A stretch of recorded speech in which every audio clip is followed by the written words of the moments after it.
বায়াতের কথা, আহলে বায়াতকে একটু তোরা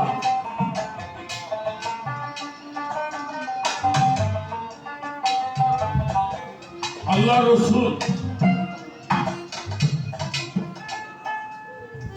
ওনার শেষ ভাষণের একটি বয়ানের মধ্যে ছিল লাকাদ তারাক্তু ফীকুম রাসূলুল্লাহি কিতাবাল্লাহি ওয়া আহলে বাইতি। আমি তোমাদের জন্য দুইটা ভারী বস্তু রাখলাম, একটা হলো কিতাব আর একটা হলো আমার আহলে বায়াত। যে আহলে বায়াত এই দুইটাকে আঁকড়িয়ে ধরবে এরা কখনোই পথভ্রষ্ট হবে না। এটা একে অপরের পরিপূরক। যেই মাওলা হুসাইনকে নবী বলেছে আমার কলিজার টুকরা, যিনি হুসাইনকে মহব্বত করে সে আমাকে মহব্বত, যে হুসাইনকে ভালোবাসে সে আমাকেই ভালোবাসে, যে হুসাইনকে আঘাত করলো সে আমাকেই আঘাত করল। জানতে হবে পাক পাঞ্জাতনকে, জানতে হবে মাওলা আলী আলাইহিস সালামকে, জানতে হবে মাওলা ইমাম হাসানকে, মাওলা ইমাম হুসাইনকে, খাতুনে জান্নাত ফাতিমা জোহরা সালামুল্লাহ আলাইহা, সঙ্গে মুহাম্মাদুর রাসূলুল্লাহ সাল্লাল্লাহু। এরা কখনো পৃথক ছিল না, পৃথক হবেও না। এদেরকে পৃথক বাবা আমরা মনে করি পানের জন্য হুসাইন শহীদ হয়েছে, এটা কি ঠিক? হ্যাঁ, পানি নিয়ে যুদ্ধ লাগে নাই, যুদ্ধ ছিল সত্য আর মিথ্যা নিয়ে। সত্যর জন্য যারা সত্যকে ধারণ করে এরা মিথ্যার কাছে হাত মিলাইতে পারে, মাথা দিয়ে দিবে কিন্তু হাত মিলাইতে যাবে। মাওলা হুসাইন মস্তক দিয়েছে কিন্তু ওই লম্পট এদের কাছে হাত বাড়াইয়া।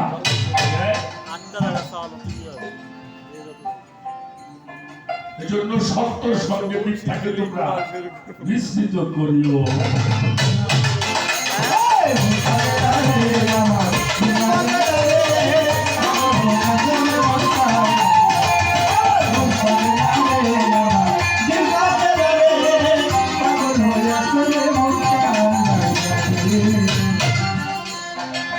খোদার পাগল ছিল নবী আয়ুব পয়গম্বর,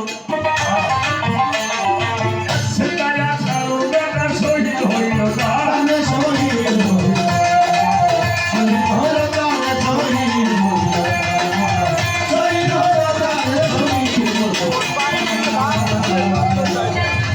খোদার পাগল ছিল নবী আয়ুব পয়গম্বর,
কি করবো বাবা?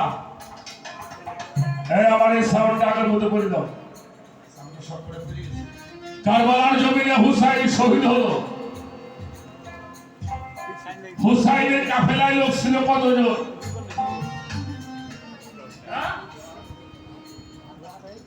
৭২ জন।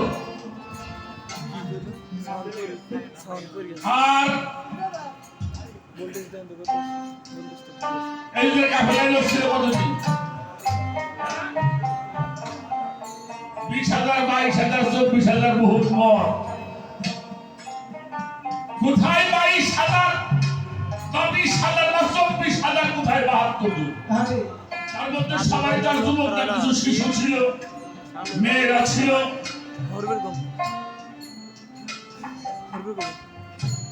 তোরই বলেছিল আলমিন নাসরি, তোমরা কি শোনো আমি কি বলি?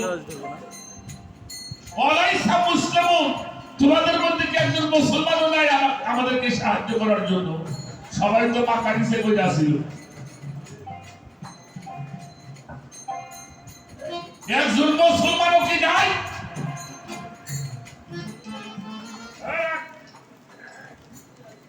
তখনকার সময় অনেক বড় বড় আলেমরাও আছিল, মুফতিরাও ছিল, নামাজিও ছিল। তারা জোহরের নামাজ পড়লো, অর্ডার করা হলো এমন ভাবে যুদ্ধটা করবা হুসাইনের শির কাটার পরে যেন আসরের নামাজ কাজা। তাহলে নামাজে আর মুসলমান এক না। মুসলমান সেই ব্যক্তি হবে যার মধ্যে নবী নবীর আহলে বায়াতের মহব্বত, শহীদের মহব্বত আছে, তারা হলো মুসলমান। তারাই হলো প্রকৃত নামাজ, তারাই প্রকৃত ইসলাম গ্রহণ করেছে, তারাই প্রকৃত হজ আদায় করে। কাজেই ধর্মের জান কোনটা এটাকে জানতে হবে, তারপরে ধর্মটারে মানতে হবে।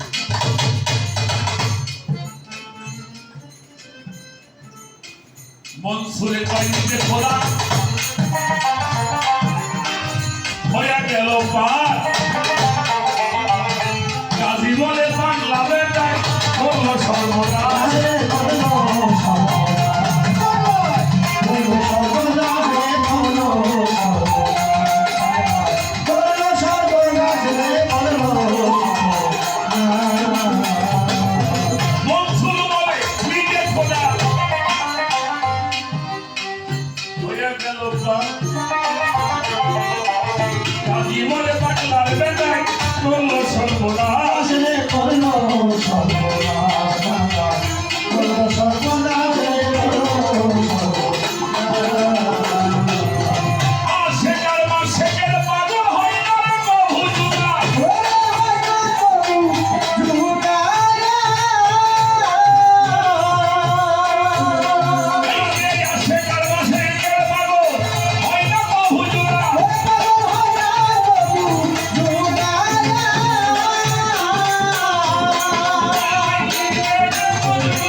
আহলে বায়াতের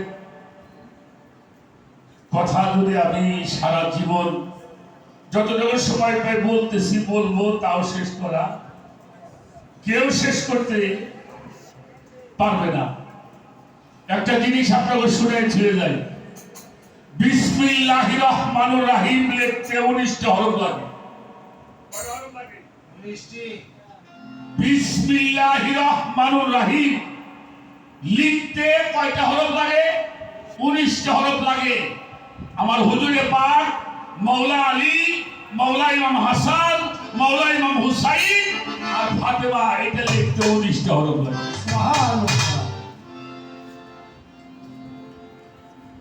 তাহলে বিসমিল্লাহ কি? এটা বুঝতে হবে। আমরা এত বিসমিল্লাহ বলি, কাম হয় না। হ্যাঁ, কাম হচ্ছে না। কেন কাম হচ্ছে না? যেটা মূল বিসমিল্লাহ, ওর মোহাম্মত, ওর ভালোবাসা আমার কলবের মধ্যে নাই, যার জন্য কাজ।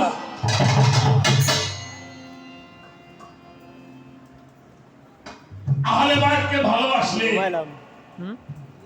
আল্লাহ তাদের যে পুরস্কারগুলি দিব, আহলে বায়তের ভালোবাসার পুরস্কারের শেষ নাই।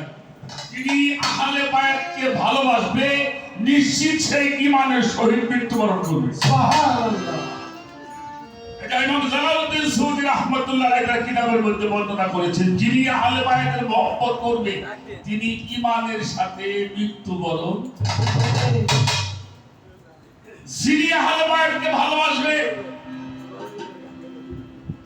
তিনি জান্নাতের সুসংবাদ দিয়ে দুনিয়া থেকে বিদায় নেবেন। যারা আহলে বায়তকে ভালোবাসবে তাদেরকে হাউজে কাউসার বন্টন করা হবে। যারা আহলে বায়তকে ভালোবাসবে তারা সলেহিনদের সঙ্গে থাকবে। যারা আহলে বায়তকে ভালোবাসবে তাদেরকে আল্লাহ পাক সমস্ত নিয়ামত রহমত আল্লাহ তাদেরকে, যেটা তো আপনারা ভালো মতো জানেন।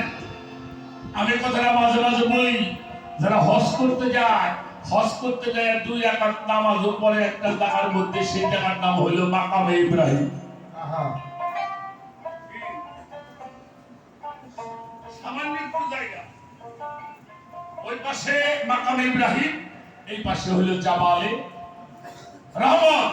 এর মাঝখানে 2 রাকাত নামাজ সবার বাইরে জোটে লক্ষ লক্ষ মানুষ। কিন্তু আপনি রোজা অবস্থায়, সেজদা অবস্থায় মারা যাবেন, তারপরেও আপনি জাহান্নামে হবেন যদি মনের মধ্যে, দেহের মধ্যে, হৃদয়ের মধ্যে একটু আহলে বায়তের বিদ্বেষ থাকে। ওই জায়গার মধ্যে সেজদা করে মারা গেল, যত বড় পাপী হোক, সে যদি ওখানে নামাজ পড়তে গিয়ে মারা যায়, সে যদি তার কলবের মধ্যে আহলে বায়তের মহব্বত থাকে, তার জন্য জাহান্নাম হারাম হবে। সুবহানাল্লাহ। এজন্য আমার রাসূল বলেছেন, আমি হলো হুসাইন পন্থী মুসলমান। হুসাইনকে, এটার বিষয় আলোচনা যদি আরেকটু সময় সামনে হয় বলবো, যেহেতু এমন একটা দরবারে আসছি, সেগুলি আমরা একটু আস্তে আস্তে করার চেষ্টা করব। আপনারা অনেক কষ্ট করে নিচে বসে আছেন, যে বাজারটা, তাদের প্রতিও ভালোবাসা রাখি। আমরা তো এইভাবে প্রস্তুত নিয়ে কাজটা করি নাই। তারপরে আপনারা আছেন, আমি আর একটা গান করে বসি, তারপরে দেখা যাক আরো 2-4টা কথা আমাদের মাসুদ সরকার আপনাদেরকে ভালো ভালো গান কথা শোনাবে, যাতে এর অন্তত আমরা এইভাবেই আমরা পার করতে পারি, সেই দোয়া আছে। ধন্যবাদ।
সময় ঝরঝর করে। কোরআন আর আহলে বায়াত এই দুইটারে করিয়া একসাথ রেখে গেল দিনের পয়গাম্বরে শক্ত করে ধরলেই মুক্তি পাবা। কোরআন আর আহলে বায়াতকে আল্লাহ রশি বলা হয়েছে। সুবহানাল্লাহ বলেন। কি আল্লাহ রশি, রুজু, রশি এটা আঁকড়িয়ে ধরো। বাবা একালে কি রশি হয়? একালে কি রশি হয়? দুইটা যখন টেস্ট লাগে তখন কি হয়? আল্লাহ কোরআন এবং আহলে বায়াত এটা দুইটা আল দিয়ে পেছানো একটা রশি, যারা আঁকড়িয়ে ধরবে আকাশতুকুম বিহি, আকাশতুম বিহি, যারা আঁকড়িয়ে ধরবে এরা কোনোদিনও পথভ্রষ্ট হবে না।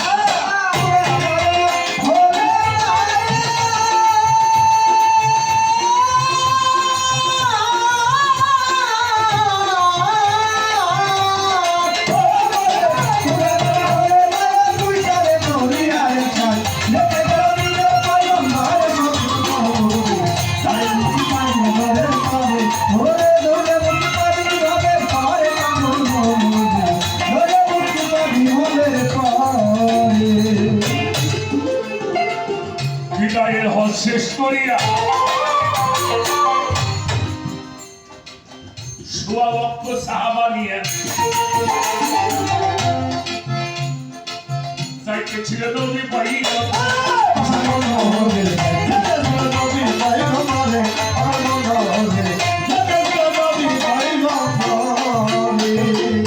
বিদায়ের হজ শেষ করিয়া সঙ্গে সোয়া লক্ষ সাহাবা নিয়ে যাইতেছিল দিনের বাড়ি।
সারা পৃথিবীর মধ্যে সব সাইডে ইসলামী বিশ্ববিদ্যালয় যেটা বড় এটা হলো মিশর। মিশর আল আজহার বিশ্ববিদ্যালয়।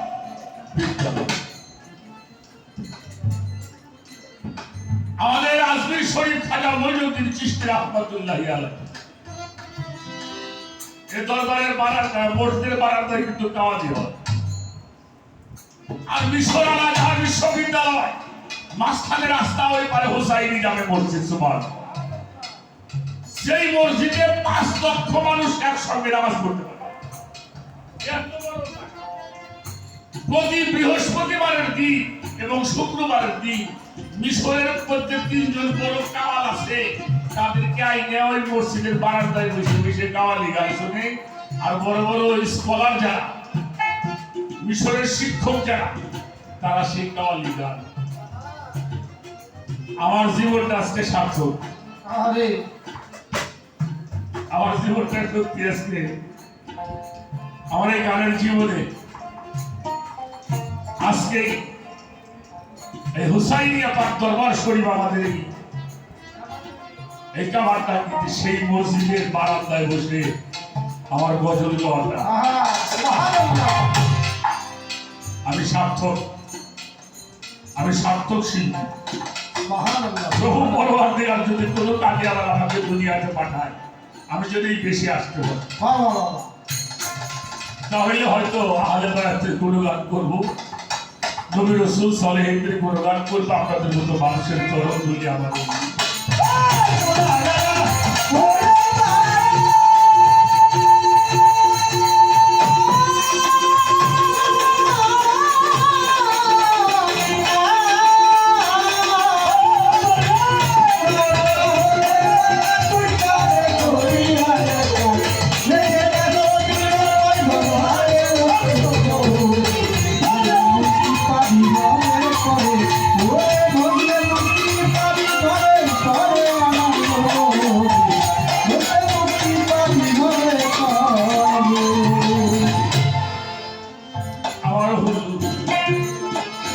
তারাই আমি পরে পরে বলে বেশি আমি আর বেশি দিন থাকবো না রে, এই কথাটা পৌঁছাইয়া দিও ঘরে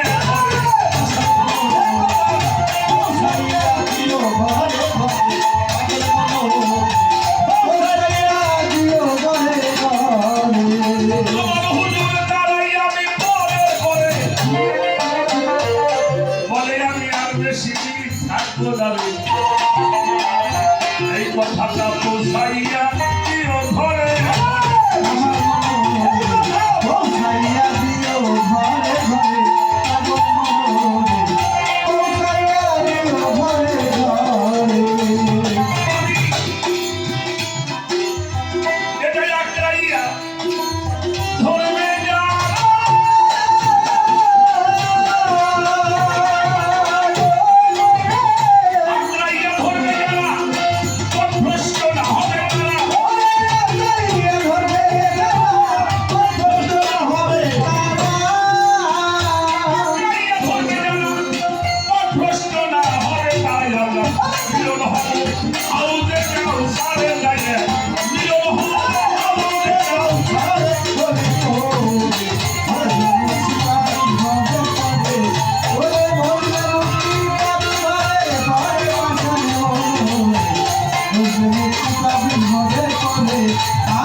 মঞ্চের উপর উঠাইয়া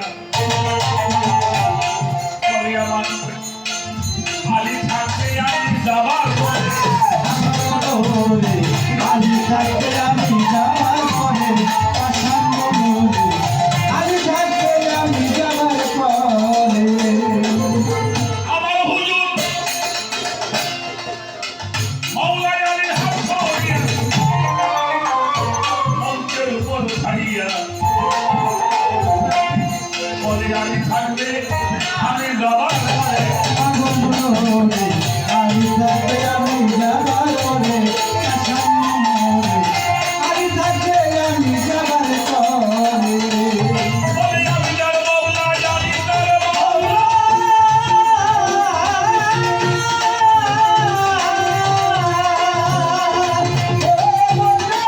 আমি যার মওলা জানি তার মওলা বলছে ইয়া রাসূলুল্লাহ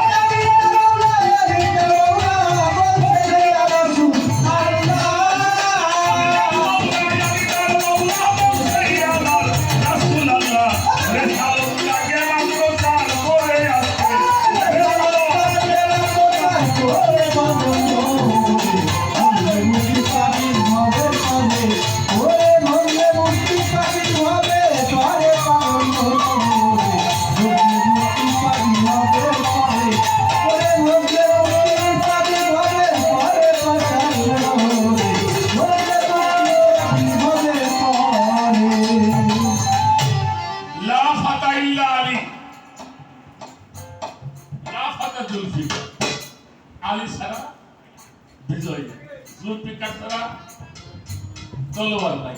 এটা কিন্তু এটা না বাবা, এটা হলো প্রতীক। এটা কি আলী শক্তি যার মধ্যে নাই, তিনি বিজয় অর্জন করতে পারে।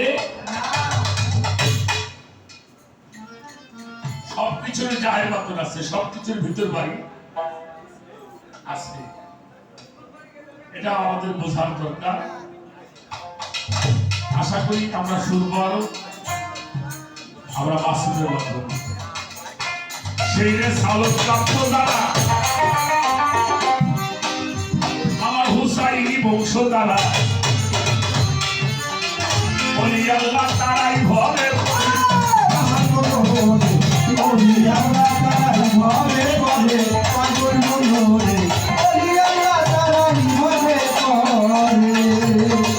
সেই যে সালক প্রাপ্ত দ্বারা আমার দয়াল জমির বংশ দ্বারা বলি আল্লাহ তারাই ভবে করে আমার বলি আল্লাহ তারা হবে করে আমার মনে বলি আল্লাহ তারা হবে করে ওরে সেই সাজরাতে সাজরা করে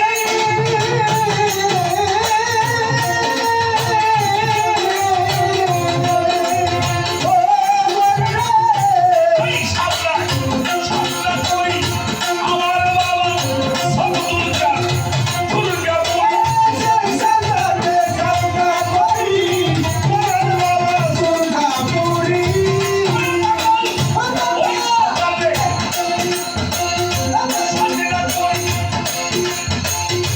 আমি আমার বাবা দুর্গা বলি আমু সরকার আগে তো ভোরে ভোরে আমু সরকার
সম্মানিত ভাইরা,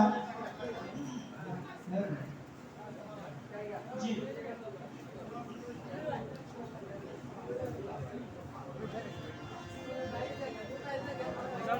সম্মানিত ভাইরা, এখানে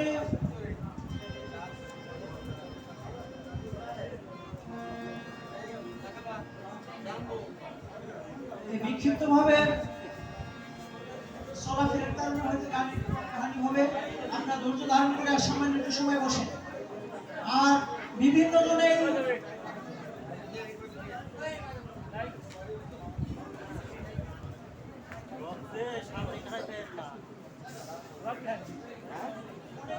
অনেকেই আমার কাছে হয়তো যত সামান্য টাকা পয়সা দিয়ে বাইরে সম্মানিত করেছেন। এর অনেকেরই হয়তো পর্যায়ক্রমে না আসার কারণে আমার নাম বলা সম্ভব না। আমি সকলেই আমার ভাই সেবায় দিয়ে দিলাম। আপনাদের সামাদ কাকা, এটা সামাদ কাকা। ভাইয়ের পক্ষ থেকে সকলকেই ভাই দোয়া করবেন। আর আমি এইখানে আমর ভাই যে এখানে গান করার জন্য আসছে, এটা আমাদের সত্যিকার অর্থেই একটা পরম পাওয়া। শালতী বর্মন কল্যাণ ফাউন্ডেশনে আমরা আজকে থেকে প্রায় 10-15 বছর আগে গান দিয়েছিলাম, তাতে ওনারে 6 মাস আগে আমরা বায়না করে আসছিলাম, যে কারণে ওনার সিরিয়াল আমরা পাইছিলাম। নান্নু কাকাও যাই হোক ওনার সাথে খাতির কারণে আমাদেরকে এখানে আনার দরবার করছেন, উনিও আসছেন। এই হিসেবে আমরা আকস্মিকভাবে ওনাকে এখানে আনার কারণে আমরা হয়তো ভালো মতো প্যান্ডেল করতে পারিনি, বাইরে যারা আছেন তাদের বসার ব্যবস্থা করতে পারিনি, এর জন্য আমরা আন্তরিকভাবে দুঃখ প্রকাশ করছি। তাহলে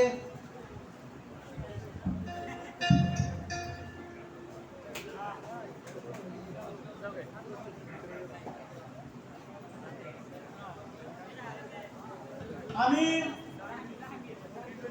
যে কথাটা বলার জন্য আসলে এখানে দাঁড়াইছিলাম, কথা মানসিকতা নষ্ট হয়ে গেছে।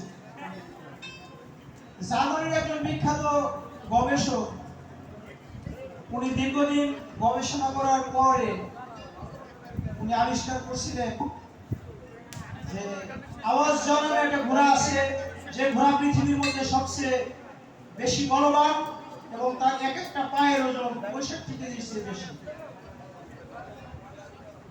কারবালা যুদ্ধে হযরত ইমাম হোসেন আলাইহিস সালাম শাহাদাত বরণ করার পরে ওই ঘোড়া দিয়ে তার শরীর পিষে দেওয়া হয়েছিল। যে ঘোড়া তামাম বিশ্ব মুলুকের মধ্যে কোনো কিছুকে পিষে দেওয়ার জন্য, কোনো কিছুকে বৈঠক করার জন্য যে ঘোড়াগুলো ব্যবহার করা হয়, ওই ঘোড়ার নাম হলো আওয়াজজার ঘোড়া। সেই 10টা ঘোড়া ইমাম হোসেন আলাইহিস সালামের দেহের উপর দিয়ে চালনা করা হয়েছিল বারবার। ইবনে জিয়াদ সেনার সুবহান ওয়াসা জিজ্ঞাসা করছিল আরে সৈন্যর কাছে যে তুমি এই কারবালার বিভৎস জমিনের মধ্যে সবচেয়ে ভয়ঙ্কর এবং নির্মম নিষ্ঠুর তুমি কি শুনেছো? ওই সৈন্য বলেছিল আমি ইমাম হোসেন আলাইহিস সালামের পাঁজরের হাড় ভাঙার শব্দ আমি বারবার পেয়েছি। যতবার তার দেহের উপর আমি ঘোড়া চালাইছি ততবার আমি তার এই পাঁজরের হাড় ভাঙার শব্দ পেয়েছি। ইমাম সাইয়্যিদ বলেছেন যে আমার বাবার জানাজা আমি হাতে করে কবরে নামাইতে পারি নাই, তার হাড়গুলো ভেঙে চুরমার হয়ে গেছিল, তার দেহ শতখণ্ডে খণ্ডিত ছিল। তাহলে এত বিভৎস কর্মকাণ্ড যেখানে ঘটছে ভাইরা আমার, সেই অবস্থা যার হৃদয়ের মধ্যে জারি থাকবে না, যে কথা বারবার এখানে বয়াতি সাহেবরা আমাদের কাছে বোঝানোর চেষ্টা করতেছেন, প্রকাশ করার চেষ্টা করতেছেন, এটাই হলো পৃথিবীর মধ্যে সর্বোচ্চ এবং সর্বোত্তম ধর্ম। ইমাম হোসেন আলাইহিস সালাম সহ পাক জামান আহলে বায়াত এবং সকল পীর মাশায়েখ ওলি আব্দুল গাউস কুতুব যারা আছেন তাদের সকলকে সম্মান শ্রদ্ধা করা। এর বাইরে যারা আছেন স্পষ্টত দলিলে প্রমাণ তারা বিনা হিসেবে দোজখগামী, তারা বিনা হিসেবে দোজখে চলে যাবে, এর মধ্যে কোনো পরিষ্কার তলব করা হবে না। সম্মানিত ভাইয়ের আমার, এখানে আপনারা আসছেন গান শোনার জন্য। আমি পরবর্তী যিনি আছেন ওনাকে আহ্বান করব, কিন্তু ওনার যান্ত্রিক যারা আছেন তারা হয়তো সামান্য সময়ের জন্য হয়তো বাইরে আছেন। তারপরে আমি বাইরে বিনয়ের সাথে অনুরোধ করব পরবর্তী আসরে আসবার জন্য।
হ্যালো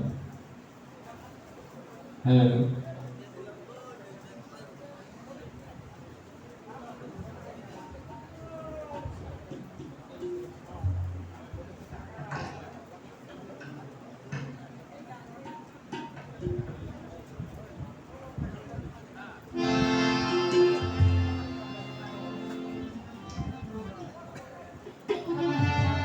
বাবাজিরা,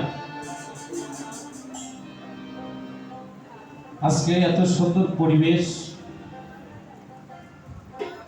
আমি যেখানে কথা রেখেছিলাম আমার চাওয়ার চাইতে অনেকটা বেশি, অনেক অনেক গুণ বেশি আমাদেরকে মনে হয় বাবাজান দিয়ে আমাদের রুহের কিছু খোরাকটাও পূরণ করেছে। এটা মালিকের একটা রহমত। এর জন্য ধন্যবাদ দিয়ে আমি বাবাকে কি ভাষায় বলবো এটা আমার সাহস নেই, কারণ প্রথম আসরে দাঁড়িয়েছিলাম, আমি চেয়েছিলাম ছোট্ট করে অনেক কিছু দিয়ে আমাদেরকে বাবাজান বুঝালেন আল্লাহ আল্লাহ রাসূলের মহব্বত, আহলে বায়াতের মহব্বত যেন আমাদের ভিতরে হয়, আসে, থাকে। একজন ইমানদার হয়ে আমরা যেন মালিকের দরবারে যেতে পারি, সেই একটি পথ আমাদেরকে দেখালেন। তো যারা আছেন আপনারা জ্ঞানীজন, গুণীজন, মহাজন, অত্যন্ত জ্ঞানী মানুষ, বাবাজান একটা কথা বলছে, আপনারা দয়া করে যারা বাহিরে আছেন বা বাহিরে গেছেন, আবারও এসে যার যার নিজ নিজ আসন নিয়ে বসে পরিবেশটা সুন্দর করলে অবশ্যই, যেহেতু অনেক সময় আমাদের মাঝে আছে।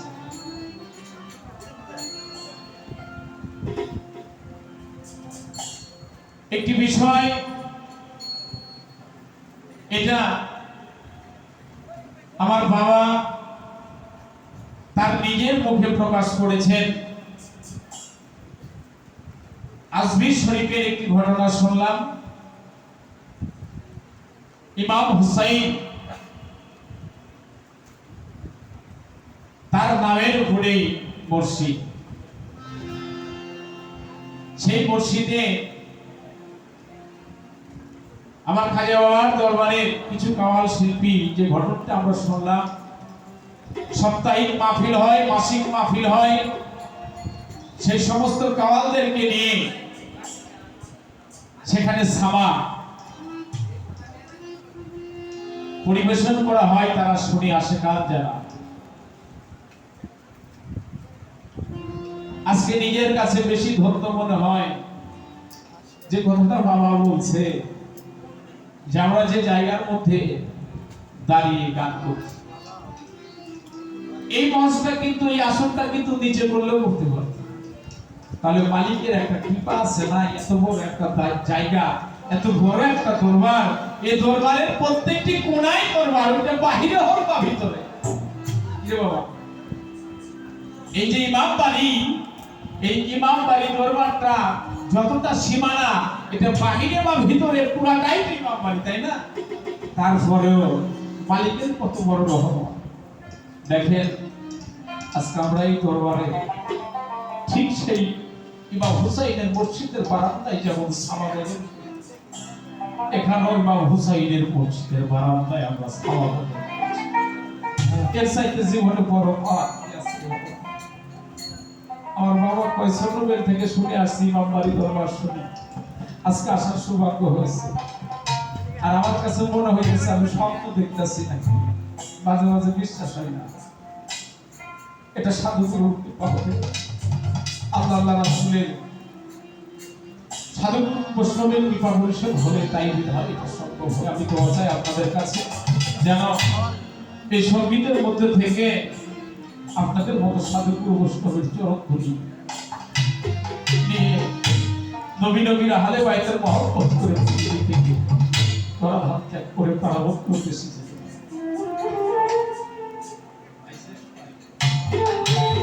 যাই হোক, সামনের দিকে দুইটি গান দুইটি কথা রাখার জন্য চেষ্টা করবো। চলো একটা মিনিট বাজে।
যে গান আরে ও রঙ্গিলা নায়ের মাঝি এই ঘাটে লাগাইয়া নাও নিগুম কথা কয়ে যাও শুনি।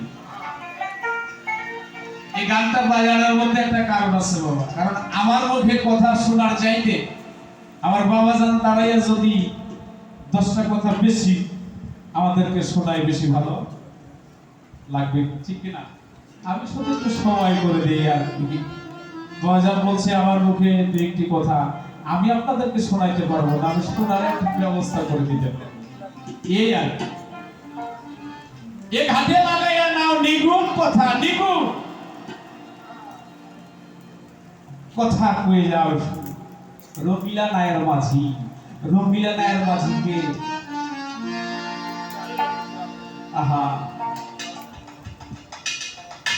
এই দেহতরি আমার জীবন যৌবন আমি যে মালিকের কাছে শুনতে দিয়েছি,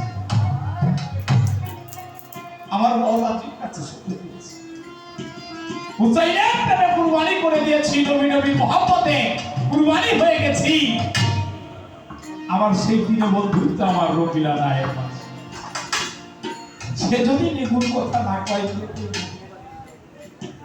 অবশ্যই আমার বন্ধুর কাছ থেকে, আমার মুর্শিদের কাছ থেকে, আমার দয়ালের কাছ থেকে ছুটতে হবে সেই নিগুণ বাণী।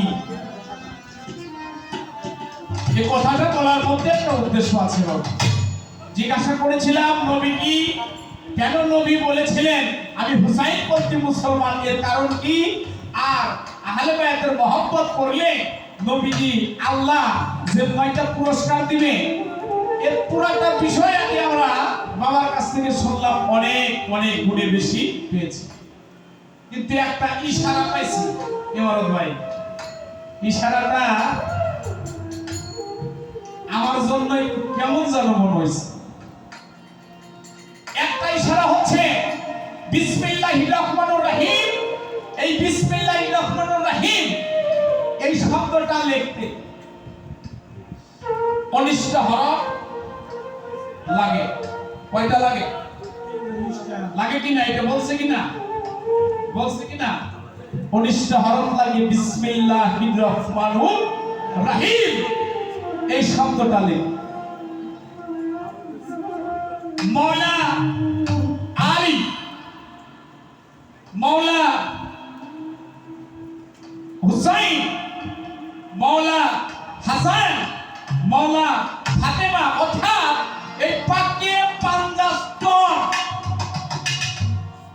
পবিত্র 5টা দেহ, এই 5টা ব্যক্তির এতটুকু লিখতে গেল 19টি হরফের প্রয়োজন। শুনছেন এই কথাটা বাবা? আরেকটা বিষয় শুনছি, কারণ বুদ্ধি করে আমি গান গাইতে পারি না, আজকে গানের জন্য আসি নাই, আমার বাবাই বলছে বলে আমার মনের মধ্যে উদয় হয়েছে। যাহার জাহের আছে ওই কথাটার বাতেল বলছে কিনা? শুনছি না আমরা?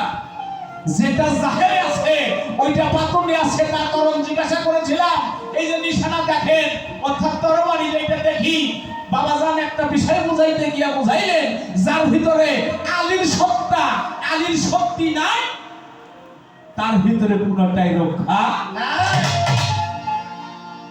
বলছে কিনা? তাহলে যাহা জাহের আছে তার যদি বাতিন থাকে, জাহেরে যদি হুসাইন থাকে, তাহলে এটা বাতুনি আছে। আসেনি? জাহেরে যদি আমার নবী থাকে, নবী বাতুনি আছে। আসেনি? জাহেরে যদি মা ফাতেমা থাকে, মা ফাতেমা বাতুনি আসেনি? হ্যাঁ? জাহেরে যদি মাওলা আলী থাকে, ওইটা বাতুনি আছে। থাকবো কিনা? বাবা জাহেরটা এতক্ষণ বই আমরা শুনছি, প্রকাশ হয়েছিল, পৃথিবীতে ঘটনাগুলো ঘটেছে, এর জীবনীগুলো কোরআন হাদিস খুলে আমরা পেয়েছি। এই জন্য আপনি যেহেতু বলছেন যার জাহের আছে ওইটার বাতুন আছে, আজকে বাতুনি বিষয়টা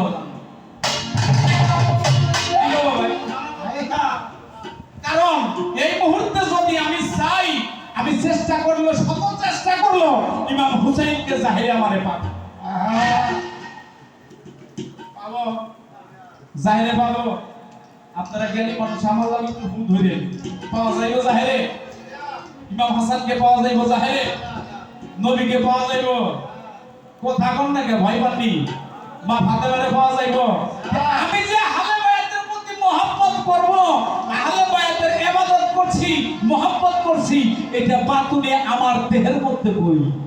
আচ্ছা, যে জিনিসটা রক্ষা করলে, কারণ আলীর সত্তা যদি আমার রক্ষা না হয়, যদি এই সত্তাগুলো অর্জন না করতে পারি, রক্ষা না করতে পারি, তাহলে যদি আমার কোনটাই রক্ষা না হয়, তাহলে জানা দরকার এই সত্তাগুলো কি, কোনটা এই দেহের মধ্যে, আমার মধ্যে, এটা কিভাবে আমি রক্ষা করব, এই বিষয়বস্তুগুলো কি, কোনটা আলী, কোনটা ফাতেমা, কোনটা নবীজি, কোনটা ইমাম হুসাইন, কোনটা ইমাম হাসান, জানা কিনা, জানা রাখবো কিনা?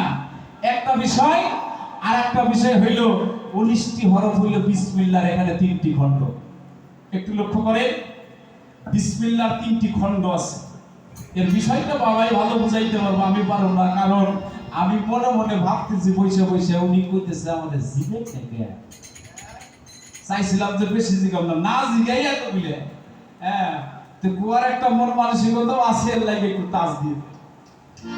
এবার আসে এই বিসমিল্লাহর সাথে আহলে বায়াতের সম্পর্ক কি? বাবা বুঝার আসেনি? ওই জনি সরকারনি সরব পেছ লাগছে। হ্যাঁ, আহলে বায়াতের 5 জন ব্যক্তি, তাদের কালে একটা 19টা হরফ, বিসমিল্লাহির রহমানির রহিম, এইটা একটা 19টা হরফ। জানা দরকার এই 19 এর সাথে 19 এর সম্পর্ক কি। এর তিন খণ্ড কোথায়? যেমন বিসমিল্লাহর তিনটা খণ্ড আছে, এইটা আমি বুঝি কম বেশি, কিন্তু এই আহলে বায়াতের তিনটা খণ্ডের মধ্যে বই। তাহলে আমাদের জাহের এবং বাতিল দুইটাই বোঝা। একটা গান করে ছোট করে নবীজির একটি শান, যেহেতু আজকের গানটা একটু অন্য ভাবধারায়, ছোট করে একটা নবীজির শান্তির একটি গান রাখবো। বেশি জিগাও না, কারণ বেশি জিগাইলে আরো সেটে যাবো গান।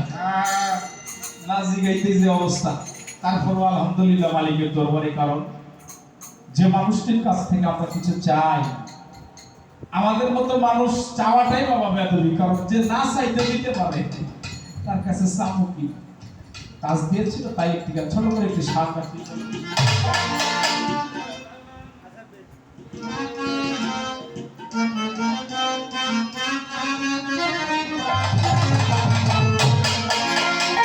সাফায়াত নবী বিনে নবীর আহলে মহব্বত ছাড়া হবে না, আহলে বাইতের মহব্বত।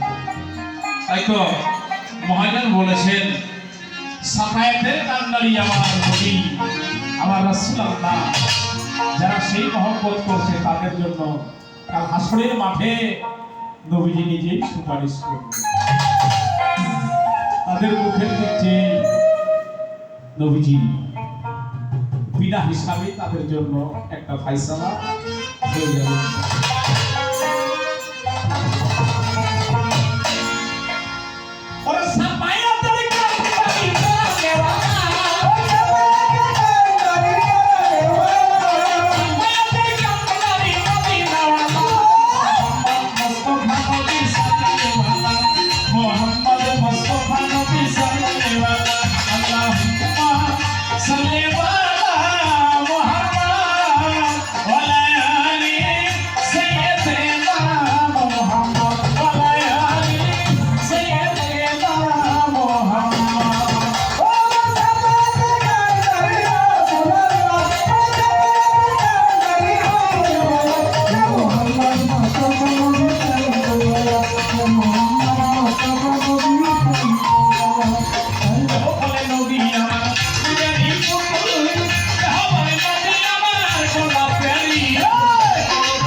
নবী সাল্লাল্লাহু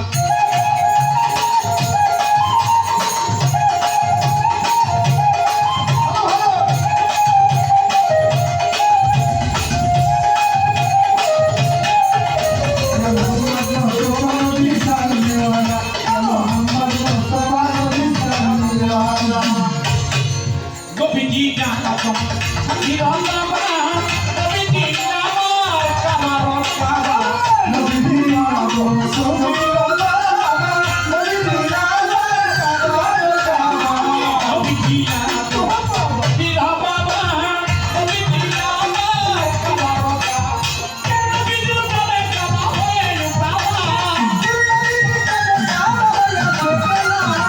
নবীজি বলে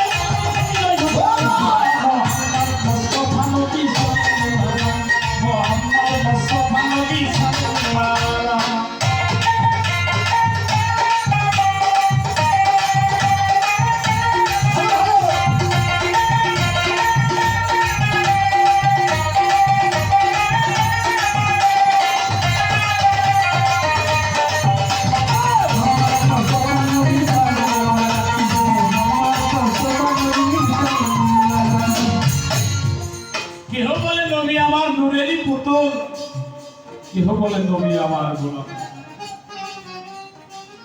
যার যেমন মন নবীকে ভাবে তেমন। বাবা খারাপ লাগতেছে আপনাকে? খারাপ লাগে কারণ আমি আগেই বলছি আমার কথা বেশি ভালো, তার কারণ যার মুখের বাণী শোনার জন্য আমি আছি। তুই একটু সময় না দিলে তুই না, একটু রেস্টের তো একটা ব্যাপার আছে। আশা করি এ বাবা বসে কথা বলি।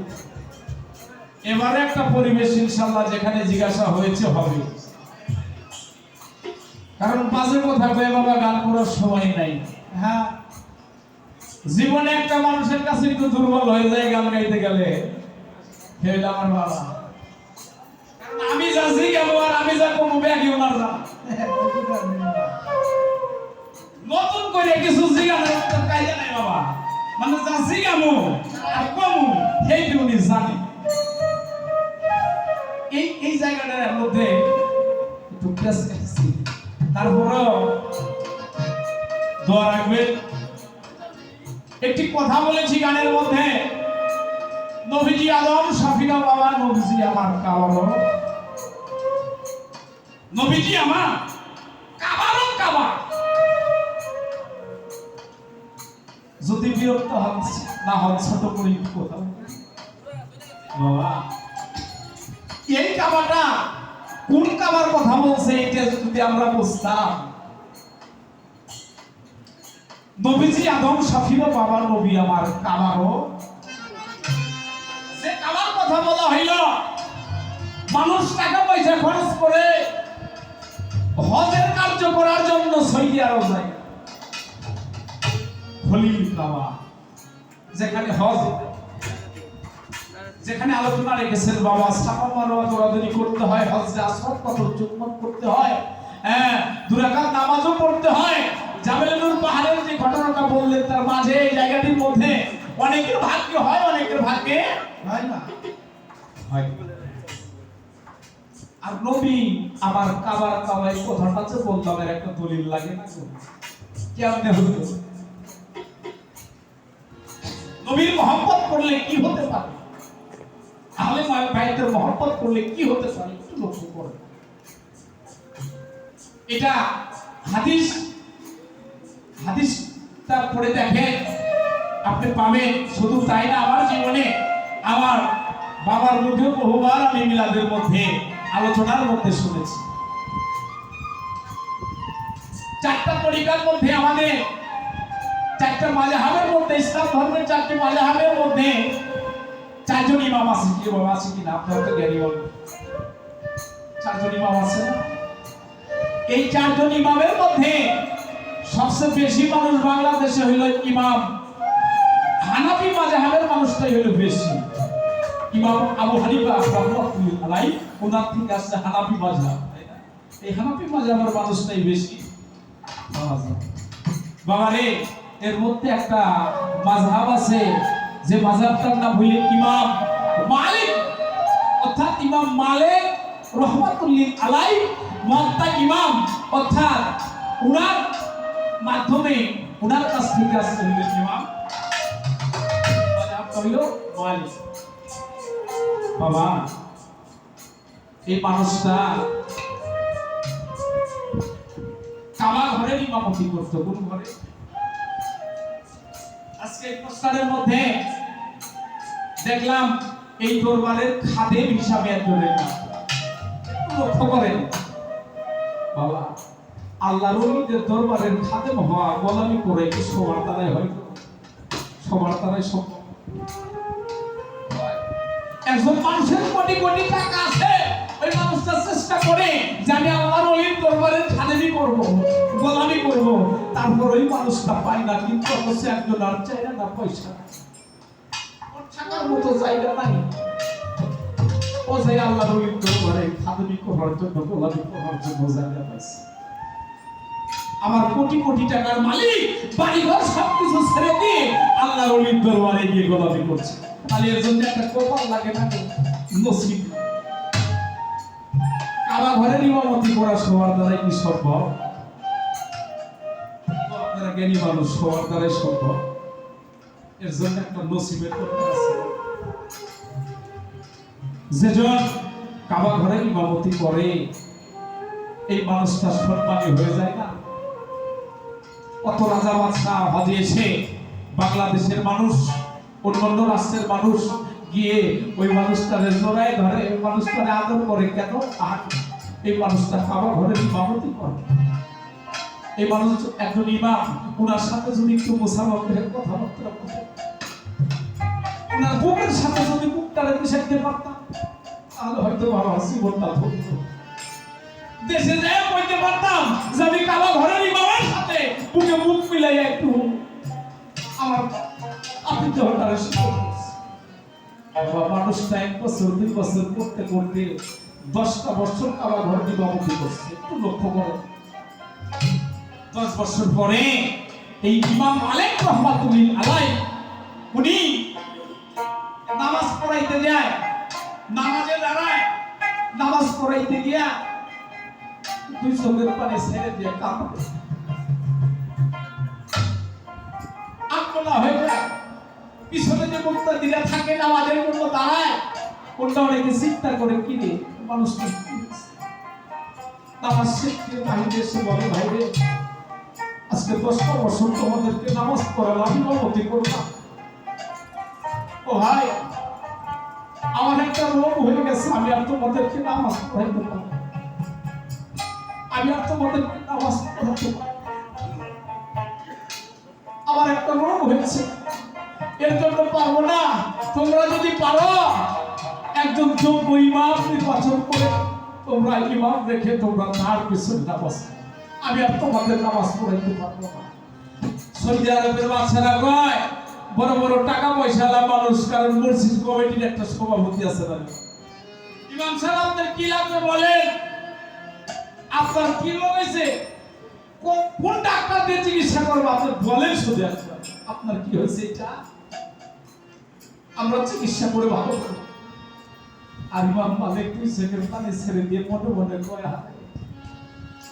আমার যে রোগ হয়েছে, এই রোগটা যদি তোমরা বুঝতা, পৃথিবীর এমন কোন ডাক্তার নাই আমার এই রোগটা ছেড়ে দেয়। পৃথিবীতে এমন কোন ডাক্তার কল্পনাই নাই যে আমার এই রোগটা ছেড়ে দেয়। ইমাম মালিক 2 চোখের পানি ছেড়ে বলে, ভাই রে আমার এই রোগটা তোমরা সারতে পারো না। জিজ্ঞাসা করে, ভাই কি হয়েছে বলে যখন সকলে নামাজে দাঁড়ায়, সকলে ইমামের প্রতি দায়িত্ব দিয়ে দেয় কাবাতে সারিবতে আল্লাহু আকবার। আমি যখন কাবাকে নিয়ত করে কেবলা করে আমি নামাজে দাঁড়াই, নামাজে গেলে আমার মনটা আমার ঘরে থাকে। আমি নামাজ পড়তে যাই কাবাতে, আমার মনটা চলে যায় সোনার মদিনায়, আমি আমার জায়গায় থাকতে পারি না। আর একজন ইমামের নামাজ যদি ভুল হয়ে যায়, পৃথিবীতে আর কারো নামাজ হলো ইমামের নামাজ ভুল হয়ে নামাজ হয় না। ইমাম মালিক 2 সেকেন্ড পানি ছেড়ে দিয়ে কাঁদে আর কয় ভাই আমাকে তো বিদায় করে দাও, আমি আর তোমাদের মাঝে থাকতে পারবো না। সমস্ত সবকিছু নিয়ে ভাইদেরকে নিয়ে যাদের সঙ্গে এতদিন 10টা বছর সঙ্গ করেছে, বিদায় হবার বেলা বুকের সাথে বুক মিশিয়ে কয় ভাই 10টা বছর থাকলাম আর বুঝি তোমাদের সঙ্গে আমার দেখা হবে না। আজকে এই দরবারে যারা তরিকার ভাই আছে, কোনো ভাই যদি দরবার থেকে চলে যায় তার প্রাণের বন্ধুর দেশে তার প্রাণ পাখিটা চলে যায় ভাইয়ের জন্য মনে করে না। একটা কথা আছে ভাই ভাই জানে ভাইয়ের ব্যথা ভাই জানে। ভাই ইমাম মালিককে বুকের মধ্যে নিয়ে সকলে কাঁদতে আর কয় ভাই যদি 10টা বছরে কোনো ভুল করে থাকি আমাদেরকে ক্ষমা কর। আমার ইমাম মালিককে বলে ভাই আমাকেও ক্ষমা করে দিও, আমি তোমাদের কাছে থাকতে পারলাম না। সকলের কাছ থেকে বিদায় নিয়ে আমার ইমাম মালিক রওনা করতে গেছে। হঠাৎ করে মনে পড়েছে কি রে, আমি না শুনেছি কাবাই কথা কয়, কিন্তু আমি যে কাবা ঘরের মধ্যে 10টা বছর থাকলাম এর প্রত্যেকটি জায়গার সঙ্গে আমার সম্পর্ক জড়িয়ে গেছে। অনেক সময় বাবতির ফাঁকে ফাঁকে চেষ্টা করেছি এই কাবা ঘরের এই জায়গাটা পরিষ্কার করার জন্য। জায়গাটার সাথে আমার একটু সম্পর্ক হয়েছে। আস্তে করে আমার কাবা ঘরের সামনে এসে আমার জোরে ধরছে, কাবার বুকের মধ্যে জোরে ধরে এখন বুকের সঙ্গে কাবা ঘরটা ঠেকে গেছে। তুই চোখের পানি ছেড়ে দিয়ে গো কাবা আজকে 10টা বছর তোর সঙ্গে মহব্বত করেছে। কোন ভক্ত যদি গুরুর সঙ্গে মহব্বত করে থাকে ওই গুরু ভক্তের কেউ খেলা বাবা। ও কাবা আমি যদি তোর কাছে কোনো ভুল করে থাকি তুই আমাকে ক্ষমা করে দিস। আমি যা তোর কাছে থাকতে পারলাম না, আমার কি এমন রোগ হয়ে গেল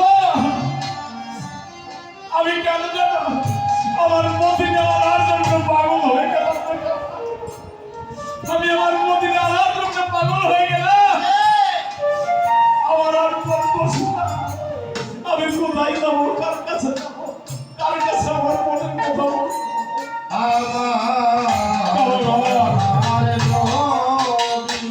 কান্না করে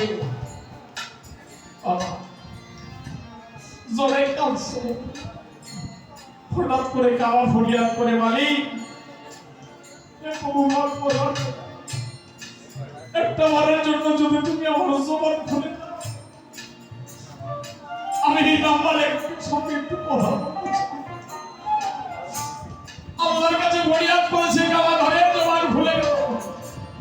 কাবা ঘর ডাক দিয়ে বলে ওই ইমাম মালিক। ইমাম মালিক চুপ হয়ে গেছে। কে কথা বলে? তুমি কে? বললাম আমি কাবার কথা বলছি তোমার।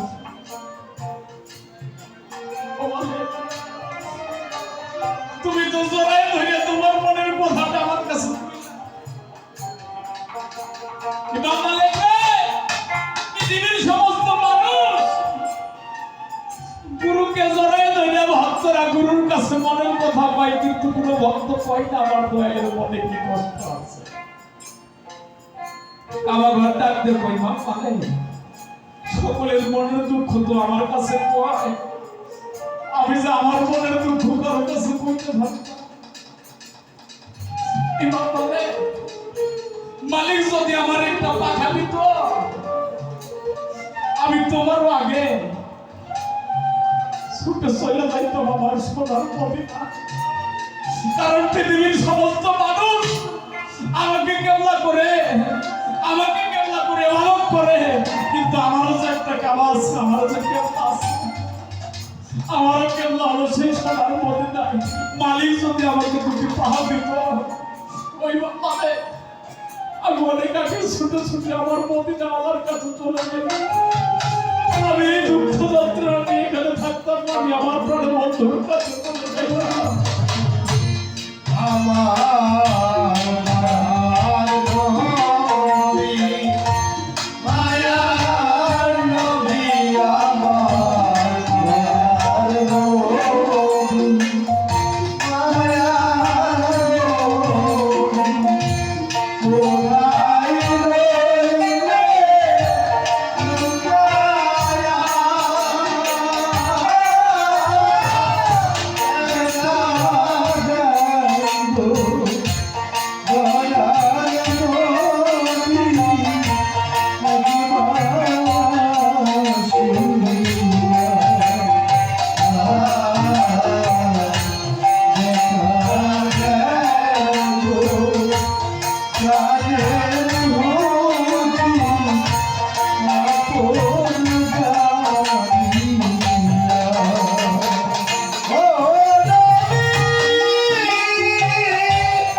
প্রতি বলে কালকে এত বিয়ে বড় প্রতি ডাকতেছ হাদিসে প্রমাণ করে কাল হাসরের মাঠে যখন হাসর কার্য বিচার কার্য শুরু হবে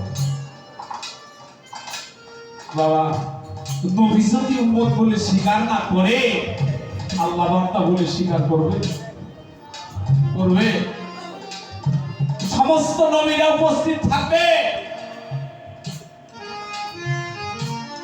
একজনের আশায় পথে বসে আছে কারণ যে কোনো অনুষ্ঠানের সভাপতি যদি না আসে অনুষ্ঠান শুরু হয় তাকে ঘিরে সবকিছু নবীরা জিজ্ঞাসা করবে তখন আমার নবী দুজাহানের বাদশা সাইয়্যিদুল মুরসালিন যিনি পৃথিবীর রহমাতুল লিল আলামিন তার দুই চোখের মধ্যে ঘাম নবী যার চাইতে সুন্দর পৃথিবীতে নাই যিনি দুজাহানের বাদশা তার শরীরের মধ্যে যে পোশাক এই পোশাকটা কাদা অন্যান্য নবীদের জিজ্ঞাসা করবো হুজুর আপনার চোখের মধ্যে ঘাও হয়ে গেছে আপনার পোশাকটা কেন ভিজা কেন? বাবা, এই যে আজকে যারা হুসাইন বলে কাঁদে, আজকে যারা মোল্লা আলীর নাম স্মরণে কাঁদে, আজকে যারা আমার বড় নামের নামে কাঁদে, আমার যুবক জননী মা ফাতেমার নামে কাঁদে, আমার নবীর মহব্বত আল্লাহ রাসূলের মহব্বতে যারা দুই চোখের পানি ফেলে, যারা গুরুকে ভালোবেসে, আমার মুর্শিদকে ভালোবেসে, আমার সন্তুল চার আমার কয়েককে ভালোবেসে, চাচার মুর্শিদকে ভালোবেসে দুই চোখের পানি ফেলে, আমার নবীজি আরে আমি ওই মানুষগুলোর কান্নার পানি, পৃথিবীতে যারা আমার জন্য কেঁদেছে, আমি তো মদিনায় শুয়ে থাকতে পারিনি, আমিও তাদের জন্য কেঁদেছি। আমি যদি একজনকে ভালোবেসে ডাকি, সে কি আমাকে ডাকতে পারে না? খালি ভক্তই কি গুরুকে ডাকে? গুরুগুলো ভক্তকে ডাকে না? ডাকতে পারে কিনা? পারে কি? অবশ্যই গুরুও তার ভক্তকে ডাকতে পারে। তার বাস্তব কি জানেন? একজন আশেকের নাম আপনারা শুনেছেন, যার নাম আশেকে রাসূল, পাগল ওয়াইস করণী। শুনেছেন না? বাবা, জীবন দশাই নবীজির 63 বছরের জীবনীতে আশেকে রাসূল পাগল ওয়াইস করণীর সর্বনার চক্ষে দেখা হয় নাই। আশেক হলো কেন? কতটা মহব্বত করলে পরে নবীজির আশেক হয়েছে, নবীজির মন্ত শহীদ হয়েছে উনি মুখের একটা দাপরা। বহু দলিল, বহু রকম প্রেমের কাহিনী দেখাইছে। খালি গুরুজন ভক্তদের আপনি ভক্ত প্রেম কাকে বলে? ভালোবাসলে মহব্বত করলে কি হবে? আজকে বসে আছি, আমি আমার দয়ালকে ডাকছি, দয়াল কি কাউকে ভালোবাসতে পারে না? পারে না? নবীজিকে দেখার জন্য আমার আশেকে রাসূল পাগল ওয়াইস করণী রওনা করছি, আমি আমার বন্ধুকে একটা বারের জন্য একটু দেখে আসি। রওনা করেছে, আর আমার নবীজি বুঝতে পারছে পাগল আসছে, যদি আসে, ও যদি আসে তাহলে আমি আর ঠিক থাকতে পারবো। দুজনে একাত্তা হয়ে গেল। আর পৃথিবী বাবা রে, নবীজির যখন মন খারাপ হইত, কারো যখন পড়ছে বাড়ির থেকে দক্ষিণ দিশে নিজের জামাটা জুব্বাটা টান দিয়ে খুলে বাতাসের মধ্যে ধরে নিজের বুকের মধ্যে ধরে আঘাত করতাম। কারণ কখনো যদি আমার প্রাণবন্ধুর বাতাস আমার শরীরের মধ্যে লাগে, ওই হাওয়ায় তাপিত হয়ে শীতল হয়ে যেত। আমি আমার বন্ধুর দিকে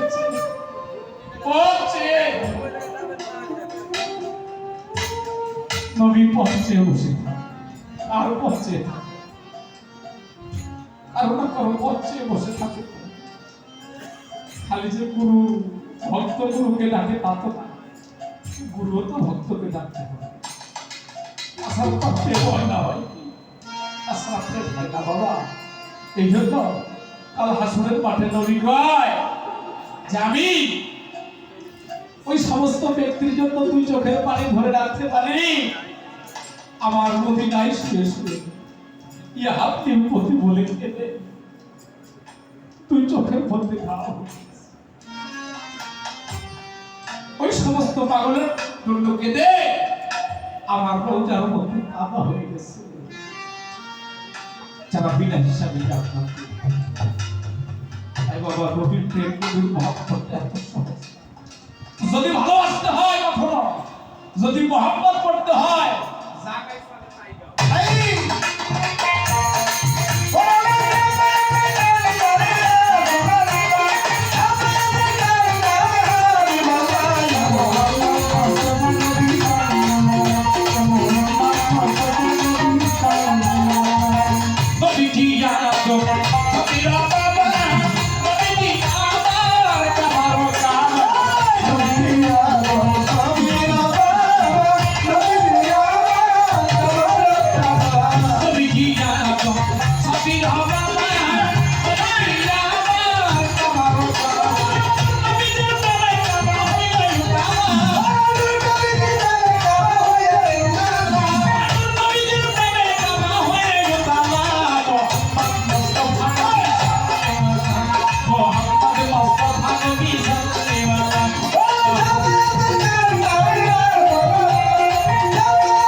মধ্যে চলে গিয়েছিলাম।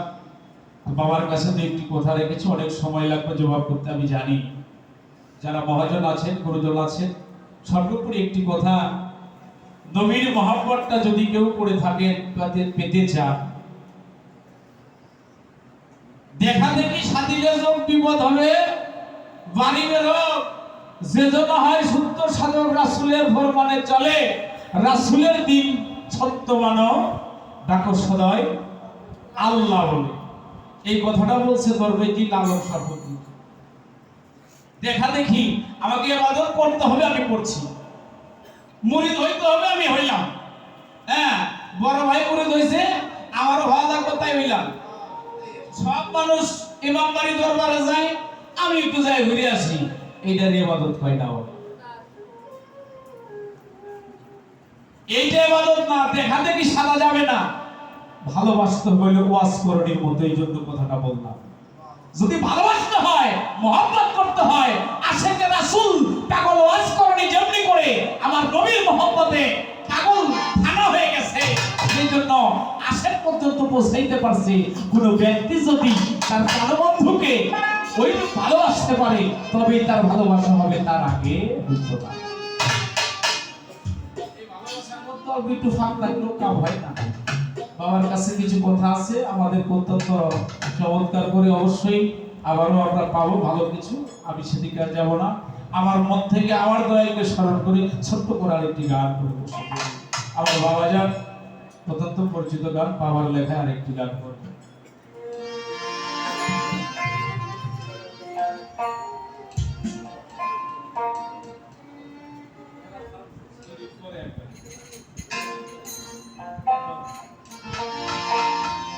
গুরুবিনে এবং ঘুরাইয়া ওপারের কান্ডারি গুরু আমার ভবপারের কর্ম। আজি আমার যত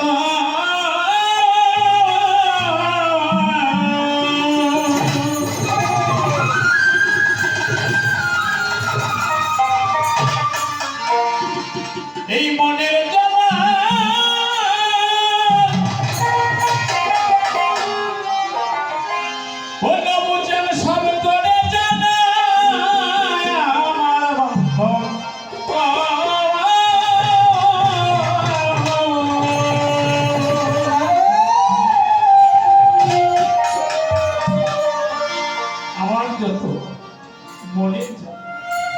আমার প্রাণবন্ধু, আমার মুর্শিদ, আমি শব্দ তুমি বিনে আমার কেউ যত কথাই বলি, আমার মুর্শিদ বিনে ভক্তের আমার আমার যত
ভোগ চা